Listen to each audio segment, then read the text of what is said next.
कालेन तो जाता तरणो तनिया विभो गोकर्ण पंडितो ज्ञानी तुंदकारी महाकला। गोकर्ण महाराज जी बड़े ज्ञानी हुए। ख्याति मैंने कहा ना दोनों ने पाए, एक विख्यात हुए और एक कुख्यात हुए। गोकर्ण पंडितो ज्ञानी महान पंडित है गोकर्ण महाराज जी। पंडित किसे कहते हैं? सत्य और असत्य की जो विवेचना करता है वह उस बुद्धि का जो मालिक होता है वो पंडित है।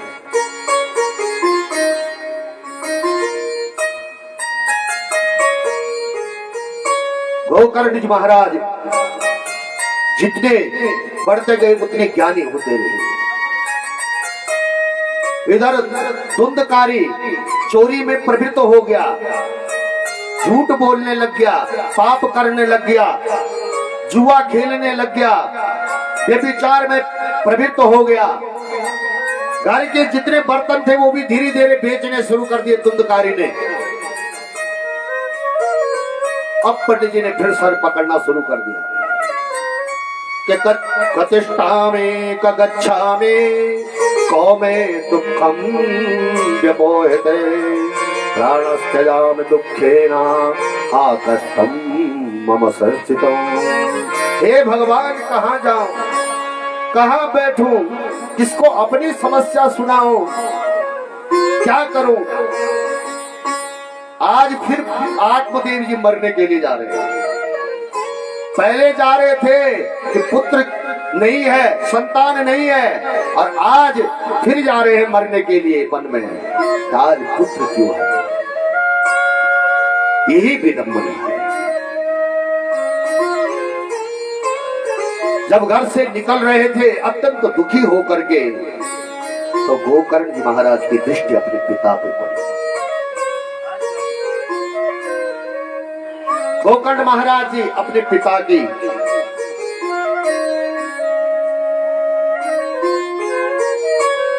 सारी मनोबुद्धि को समझ गई। मनोवृत्ति समझी तो बैठाया अपने पिताजी को। और गोकर्ण जी कहते हैं कि पिताजी आप ये बताए कि इस संसार में सुखी कौन है? आप एक का नाम बताओ। सुख है? किसी को देख रहे हैं आप, किसी को सुख है? कोई सुखी दिखाई नहीं पड़ रहा है। ये संसार तो दुखालय है। सुख का केवल हम लोगों को भ्रम है।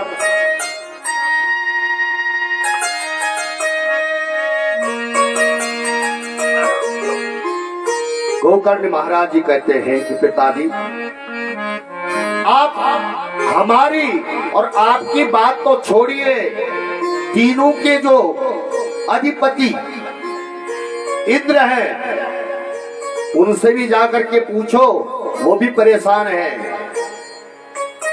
चक्रवर्ती की गद्दी पर बैठे हैं, वो भी परेशान हैं। कि न चंद्रस्य सुखम किंचे न सुखम चक्रवर्तिना सुखमस्ति विरक्तस्य मुनिरेकांत जीवनम्। पिताजी, संसार में सभी दुखी है, क्योंकि दुख रूप ही यह संसार है। यह संसार दुख रूप है। सुखी केवल एक ही है, जो सबसे विरक्त होकर के एकांत में भगवान के नामों का स्मरण करता है, भगवान के नामों में मस्त रहता है, वही सुखी है। जिसके मन में कोई कामना नहीं, वासना नहीं, केवल भगवान का ही चिंतन करता है, संसार का चिंतन नहीं करता है। अंधकूपे पांसे बद्ध पंगां रहन सटाओ कर्मणो पतितो नूनम मामो द्वरदया जीवन इस देह के पास में फंसा हुआ है पिताजी। ये स्नेह के पास में बंधा हुआ है। ये संसार तो अंधकूप है और इस अंधकूप में जो पड़ा है उसको उबरना बड़ा मुश्किल है। क्योंकि यहाँ हम लोग क्या देख रहे हैं, संसार में आकर के हम दुख के लिए नहीं सुख की कामना करते हैं। और भगवान ने इस संसार के ऊपर एक बोर्ड बना करके लिख दिया है दुखालय। अब जहां दुखालय लिखा होगा तो वहां दुख के अलावा और क्या मिलेगा, सुख नहीं मिलेगा।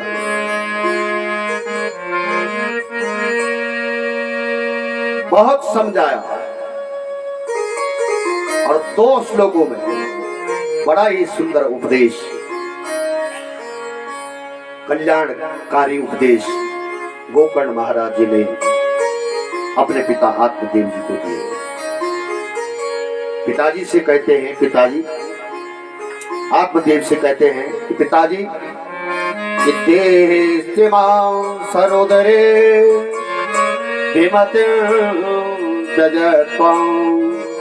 जाया सुता दिशु सदा ममता विमुच पश्चाद जगदेदं क्षणभंगनिष्ठौ वैराग्य राग रसिको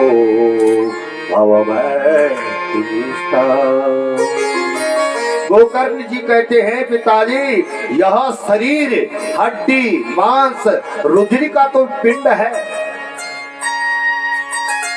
और इसको आप अपना मान रहे हैं। इसे अपना मानना छोड़ दें। स्त्री पुत्रादि को अपना कभी न माने। इस संसार को रात और दिन के समान क्षण भंगुर देखो। इस संसार को, इसकी किसी भी वस्तु को अपना न समझे। इस संसार की कोई भी वस्तु अस्थायी नहीं है।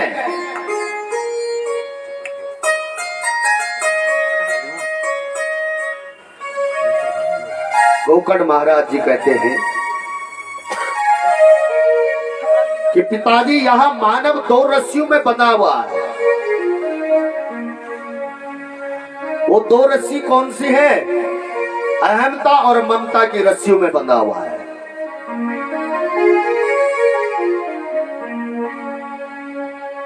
और जबकि भगवान ने हमें, ये पंचायती धर्मशाला है और इस पंचायती धर्मशाला में हमने कमरा बुक करवाया।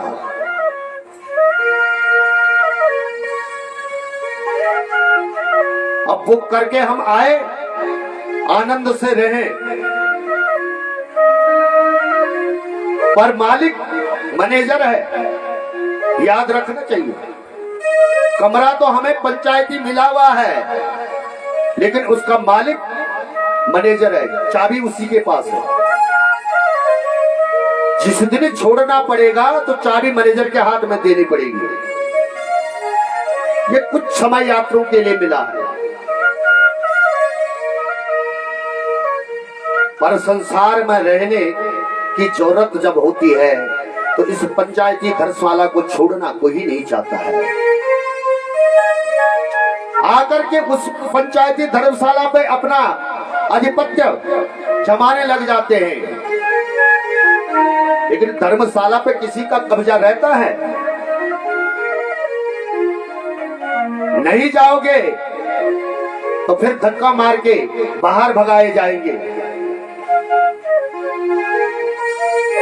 क्योंकि ये पंचायती धर्मशाला बनी है कि क्षिति जल पावक गगन समीरा।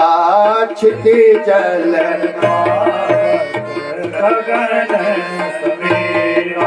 क्षिति जल पावक गगन समीरा। क्षिति जल पावक गगन समीरा। पंच रचिते अधम शरीरा, पंच रचिते अधम शरीरा। इन 5 तत्वों ने पंचायती धर्मशाला अपने अपने अंशदान से बनाई है। हम लोग आए प्रेम से रहे, पर हम यहाँ आकर के कोई अपने देह को त्यागना नहीं चाहता है। एक बार जो इस धर्मशाला में आता है तो वो छोड़ना नहीं चाहता है। इसलिए पिताजी, देह पर बारंबार विचार करने से देह शक्ति छूट जाती है।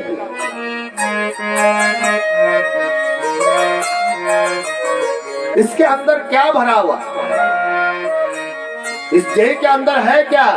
मांस है, मेदा है, मज्जा है, स्नायु आदि से ही तो ये भरा हुआ है। डेंट पेंट लगा दिया तो सुंदर दिखते हैं। कैमरे 2 प्रकार के होते हैं, आपने देखा होगा। 2 कैमरे होते हैं।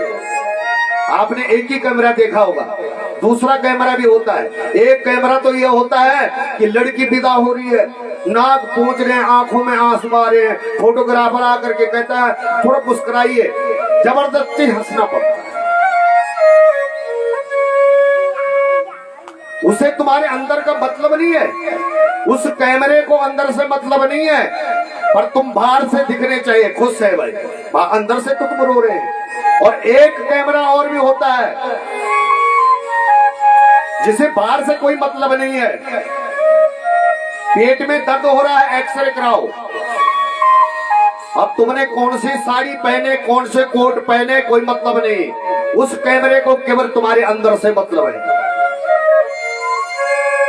वो केवल पेट की फोटो खींच करके दिखाएगा। तो यही है जीवन में हमारे अंदर जो भरा हुआ है वो कोई अच्छी चीज नहीं बनी है, पर लेकिन जाया सुता विसु सदा ममता विमुंचा। अरे जब देह ही हमारी नहीं है, ये शरीर ही हमारा नहीं है, तो इसके नाते हमारे कहां से हो जाएंगे?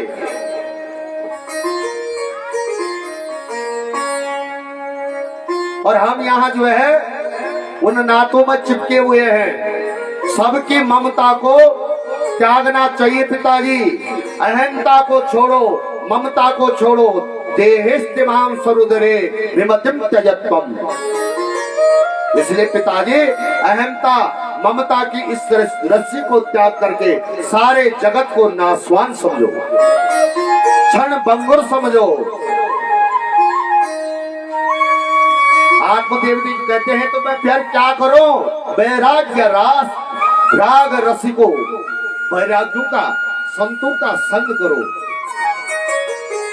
धर्म के आश्रय में जाओ, धर्म का पालन करो, लक्ष्य बनाओ। अरे मानव देह मिली है मैं, दुर्लभो मानसो देही।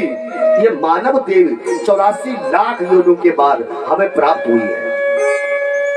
और इस मानव देह में आकर के हमने कोई सत्कर्म नहीं किया, धर्म के मार्ग पे नहीं चले।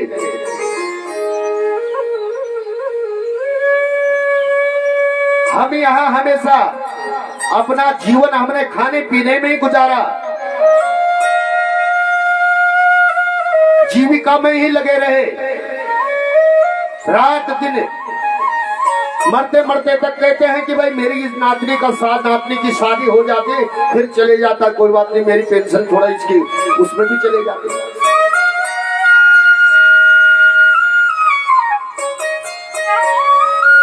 अरे जब शरीर ही हमारा नहीं तो शरीर के नाते हमारे कहां?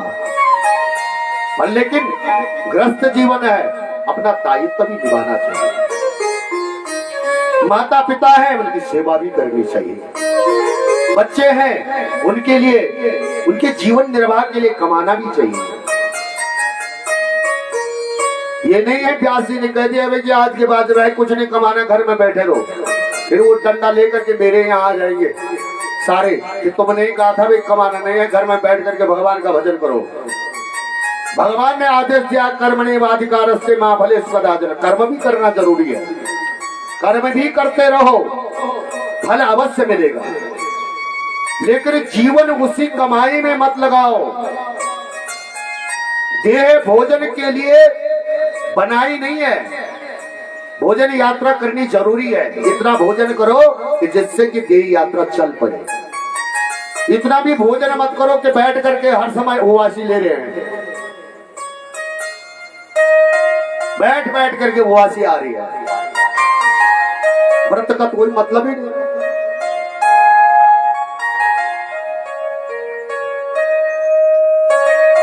भोजन इतना करो कि देह यात्रा आपकी सुलभता से चले। लक्ष्य बनाओ उस परम तत्व को पाने के लिए। अब इतना भी नहीं है कि आप